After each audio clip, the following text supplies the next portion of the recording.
ಇವತ್ತು ಎಸ್ಎಸ್ಎಲ್ಸಿ ಪರೀಕ್ಷೆಯ ಫಲಿತಾಂಶ ಪ್ರಕಟ ಆಗಿದೆ. ಶಿಕ್ಷಣ ಸಚಿವ ಮಧು ಬಂಗಾರಪ್ಪ ಸುದ್ದಿಗೋಷ್ಠಿಯನ್ನ ನಡೆಸ್ತಾ ಇದ್ದಾರೆ. ರಾಜ್ಯದ ಲಕ್ಷಾಂತರ ವಿದ್ಯಾರ್ಥಿಗಳು ಭವಿಷ್ಯ ಇವತ್ತು ನಿರ್ಧಾರ ಆಗಲಿದೆ. ಇವತ್ತು ಪ್ರಕಟ ಆಗಲಿದೆ.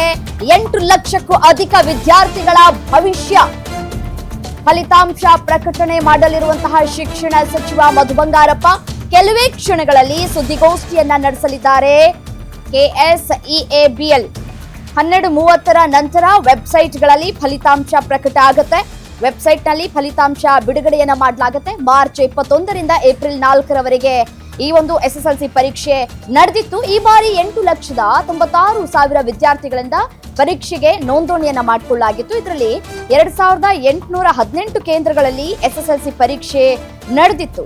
ಎಸ್ಎಸ್ಎಲ್ಸಿ ಪರೀಕ್ಷೆಯ ರಿಸಲ್ಟ್ ಇನ್ನೇನು ಹೊರಗೆ ಬೀಳಲಿಕ್ಕಿದೆ. ಮಧು ಬಂಗಾರಪ್ಪ ಅವರು ಶಿಕ್ಷಣ ಸಚಿವರಾಗಿರುವಂತಹ ಮಧು ಬಂಗಾರಪ್ಪ ಸುದ್ದಿಗೋಷ್ಠಿಯನ್ನ ಕೂಡ ನಡೆಸಲಿಕ್ಕಿದ್ದಾರೆ. ಸೊ ಹಾಗಾಗಿ ವಿದ್ಯಾರ್ಥಿಗಳೆಲ್ಲರೂ ಕೂಡ ಕಾತುರದಿಂದ ಕಾಯ್ತಾ ಇದ್ದಾರೆ ಈ ಒಂದು ರಿಸಲ್ಟ್ಗಾಗಿ. ಎಸ್ಎಸ್ಎಲ್ಸಿ ಪರೀಕ್ಷೆಯನ್ನ ಬರೆದಂತಹ ವಿದ್ಯಾರ್ಥಿನಿಯರು ರಿಸಲ್ಟ್ಗಾಗಿ ಕಾಯ್ತಾ ಇದ್ದಾರೆ. ಬರೆದ್ರಿ ಇದು 53 ಗ್ರೇಸ್ ಕೊಟ್ಟರು. ಮಾನ್ಯ ಮುಖ್ಯಮಂತ್ರಿಗಳು ಕೂಡ ಅಧಿಕಾರಿಗಳ ಒಂದು ಸಭೆಯಲ್ಲಿ ರಾಜ್ಯ ಮಟ್ಟದಲ್ಲಿ ಸ್ವಲ್ಪ ಸ್ಟ್ರಿಕ್ಟ್ ಆಗಿ ನಮ್ಮಿಂದ ಹಿಡಿದು ಅಧಿಕಾರಿಗಳಿಗೂ ಕೂಡ ಹೇಳಿದರು, ನೀವು ಏನು ಮಾಡ್ತೀರಿ ಅಂತ. ನಾನು ಲಾಸ್ಟ್ ಟೈಮ್ ಹೇಳಿದೆ, ನಾವು ಏನೇ ಹಣ ಕೊಟ್ಟರು DC ಅವ್ರ CO ಮೂಲಕ ನಾವು ಅನುಷ್ಠಾನ ಮಾಡ್ತೀವಿ ಈ ಇನ್ಫ್ರಾಸ್ಟ್ರಕ್ಚರಿಗೆ, ನೀವು ಕೂಡ ರೆಸ್ಪಾನ್ಸಿಬಿಲಿಟಿ ತಗೊಳ್ಬೇಕು ಅಂತ. ಅದಾದಮೇಲೆ ನಮಗೆ ಟಾರ್ಗೆಟ್ ಕೊಟ್ಟರು, ನೀವೆಲ್ಲ ಕೂತ್ಕೊಂಡು ಮಕ್ಕಳಿಗೆ ಅನುಕೂಲ ಆಗ್ತಕ್ಕಂಥ ರೀತಿಯಲ್ಲಿ ವಿದ್ಯಾಭ್ಯಾಸವನ್ನು ಮಾಡೋದಕ್ಕೆ ಇಲಾಖೆಯಿಂದ ಏನು ಮ್ಯಾಕ್ಸಿಮಮ್ ಮಾಡ್ತಿರೋ ಮಾಡಿ ಎಂದು ತುಂಬ ಸುಧಾರಣೆಗಳನ್ನು ನಾವೆಲ್ಲರೂ ಕೂಡ ತಂದಿರ್ತಕ್ಕಂಥದ್ದು ನಾನು ಹೇಳಲಿಕ್ಕೆ ಇಷ್ಟಪಡ್ತೀನಿ. ಈಗ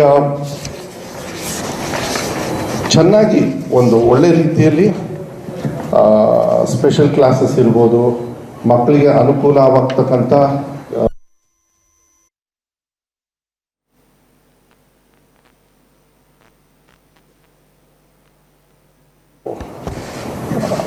ಫ್ರೀ ಕರೆಂಟ್ ಕೊಟ್ವಿ. ಸಾಯಂಕಾಲ ಸ್ಪೆಷಲ್ ಕ್ಲಾಸಸ್ಸಿಗೆ 13,500 ಟೀಚರ್ಸ್ ಕೊರತೆ ಇತ್ತು. ನಾವು ಬಂದಾದಮೇಲೆ ಹೋದ ವರ್ಷ ಜಾನ್ವರಿಗೆ ನಾವು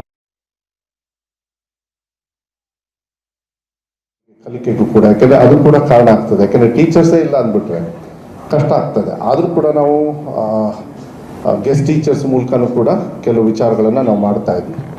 ಇಲ್ಲಿ ಏನಾಗಿದೆ, ಒಂದು ತಮಗೆ ನಾನು ರಿಸಲ್ಟ್ ಹೇಳೋಕ್ಕಿಂತ ಮುಂಚೆ ಒಂದು ತಮ್ಮಲ್ಲಿ ನಾನು ಹೇಳಲಿಕ್ಕೆ ಇಷ್ಟಪಡ್ತೀನಿ. ಈ 1ನೇ ಕ್ಲಾಸಿಂದ 9ನೇ ಕ್ಲಾಸ್ವರೆಗೂ ಎಕ್ಸಾಮಿನೇಷನ್ ಇಲ್ಲ. ಎಕ್ಸಾಮ್ ಇಲ್ಲ ಅಂದಾಗ ಅವ್ರನ್ನ ನಾವು ಅಳತೆ ಮಾಡಬೇಕಾಗತ್ತೆ. ಎಕ್ಸಾಮಿಗೆ 10ನೇ ಕ್ಲಾಸಿಗೆ ಹೋದಾಗ ಎಕ್ಸಾಮಿನೇಷನ್ ಪ್ರಿಪೇರ್ ಮಾಡಬೇಕಾದ್ರೆ ಮಾಧ್ಯಮದಲ್ಲೆಲ್ಲ ಅದೇ ಚರ್ಚೆನೂ ಕೂಡ ಆಗೋದು. ಆ ನಿಟ್ಟಿನ ಮೇಲೆ ನಾವು ಕೂಡ 8-9ಕ್ಕೆ ಬೋರ್ಡ್ ಎಕ್ಸಾಮ್ ಮಾಡೋಣ ಅಂಥೇಳಿ ಮಾಡಿದಾಗ ಸುಪ್ರೀಂ ಕೋರ್ಟಲ್ಲಿ ಅದು ಸುಪ್ರೀಂ ಕೋರ್ಟಲ್ಲಿ ಅದು ತಡೆ ಆಜ್ಞೆ ಬಂದು ನೀವು ಮಾಡಬಾರ್ದು, ಅದನ್ನ ರಿಸಲ್ಟನ್ನು ತೊಗೊಳ್ಬಾರ್ದು ಅಂತ ತೊಗೊಂಡು ಹೋದಾಗ ನಾವು ಕೋರ್ಟಲ್ಲಿ ಏನು ಹೇಳುತ್ತೆ ಅದನ್ನು ನಾವು ಮನ್ನಣೆ ಮಾಡಬೇಕಾಗ್ತದೆ. ಆದರೂ ಕೂಡ ಇಂಟರ್ನಲ್ ಅಸೆಸ್ಮೆಂಟ್ ಮಾಡಲಿಲ್ಲ ಅಂದರೆ ಟೀಚರ್ಸಿಗೆ ಗೊತ್ತಾಗಲ್ಲ ನಾವು ಯಾವ ಲೆವೆಲಲ್ಲಿ ಇದ್ದೀವಿ ಏನು ಅಂಥೇಳಿ. ಅದು ಭಾಳ ದೊಡ್ಡ ಹೊಡೆತ ಇಲಾಖೆಯಲ್ಲಿ ಬೀಳೋದು. ಆದರೆ ಈ ಸತಿ ಒಬ್ಬೊಬ್ಬರು ಮಕ್ಕಳಿಗೂ ಕೂಡ ರೆಮಿಡಿಯಲ್ ಕ್ಲಾಸಸ್ ತೊಗೊಂಡು ಯಾವ ರೀತಿ ನಾವು ಅವರಿಗೆ ಅವ್ರಿಗೆ ಹೆಲ್ಪ್ ಮಾಡಬೇಕಾಗುತ್ತೆ. ನಮ್ಮ ಡಿಪಾರ್ಟ್ಮೆಂಟಿಂದ ಸ್ಕೂಲ್ ಮಟ್ಟದಲ್ಲಿ ಕ್ಲಾಸ್ ರೂಮ್ ಒಳಗೆ ಕಲಿಕೆ ಏನಿದೆ ಅದು ಬಹಳ ಮುಖ್ಯ. ಅದನ್ನು ಒಂದು ಹಂತಕ್ಕೆ ತಂದ್ವಿ.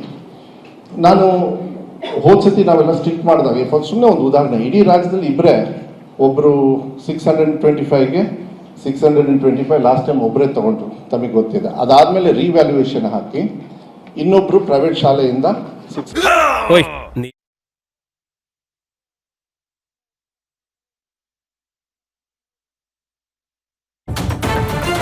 ನಿರ್ಧಾರ ಆಗುತ್ತೆ. ಮಾರ್ಚ್ 21ರಿಂದ ಏಪ್ರಿಲ್ 4ರವರೆಗೆ ರಾಜ್ಯಾದ್ಯಂತ 2,818 ಪರೀಕ್ಷಾ ಕೇಂದ್ರಗಳಲ್ಲಿ ಎಸ್ಎಸ್ಎಲ್ಸಿ ಪರೀಕ್ಷೆ ನಡೆದಿತ್ತು. ರಾಜ್ಯದಲ್ಲಿ ಒಟ್ಟು 8.40 ಲಕ್ಷಕ್ಕೂ ಹೆಚ್ಚು ವಿದ್ಯಾರ್ಥಿಗಳು ಪರೀಕ್ಷೆಯನ್ನ ಬರೆದಿದ್ದಾರೆ.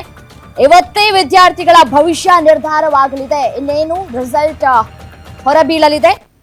50 ಲಕ್ಷಕ್ಕೂ ಹೆಚ್ಚು ಉತ್ತರ ಪತ್ರಿಕೆಗಳ ಮೌಲ್ಯಮಾಪನ ಕೂಡ ಆಗಿದೆ. ಏಪ್ರಿಲ್ 11ರಿಂದ ರಾಜ್ಯಾದ್ಯಂತ 106 ಕೇಂದ್ರಗಳಲ್ಲಿ ಸುಮಾರು 75,000ಕ್ಕೂ ಹೆಚ್ಚು ಮೌಲ್ಯಮಾಪಕರು 50 ಲಕ್ಷಕ್ಕೂ ಹೆಚ್ಚು ಉತ್ತರ ಪತ್ರಿಕೆಗಳ ಮೌಲ್ಯಮಾಪನವನ್ನ ನಡೆಸಿದ್ದಾರೆ.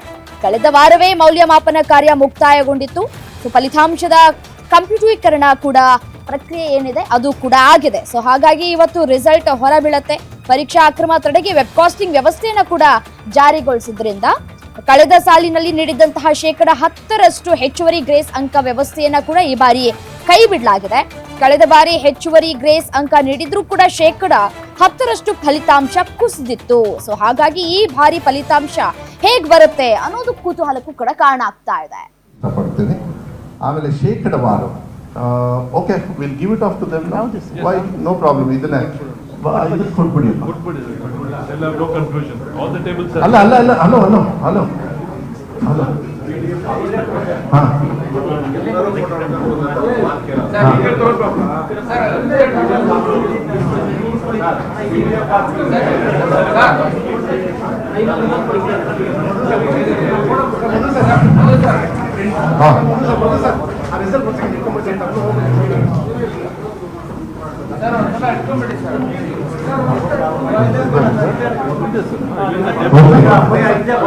ಈ ಸತಿಗೆ ಒಂದು ನಿಮಿಷ ನೋಡಿ, ಅದೇ ನಾ ಹೋದ ತಕ್ಷಣ ನಮ್ಮನ್ನು ಬಂದೇ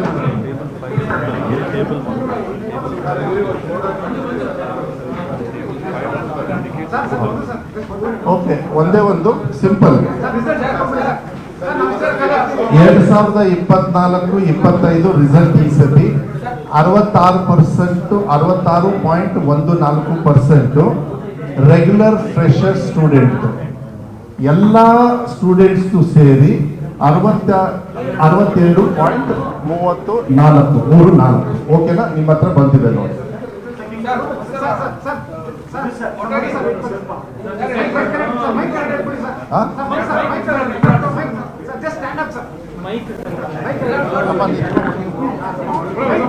This is what you didn't want.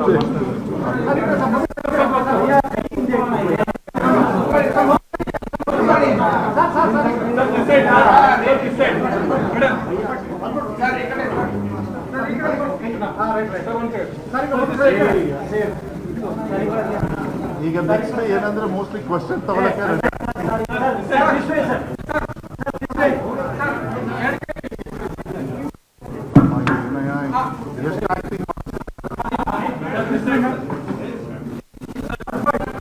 ನಾನು ಒಂದೇ ಸೈಡ್ ನೋಡಕ್ಕಾಗೋದು. ಓಕೆ ಸ್ಟಾರ್ಟ್ ಮಾಡೋಣ.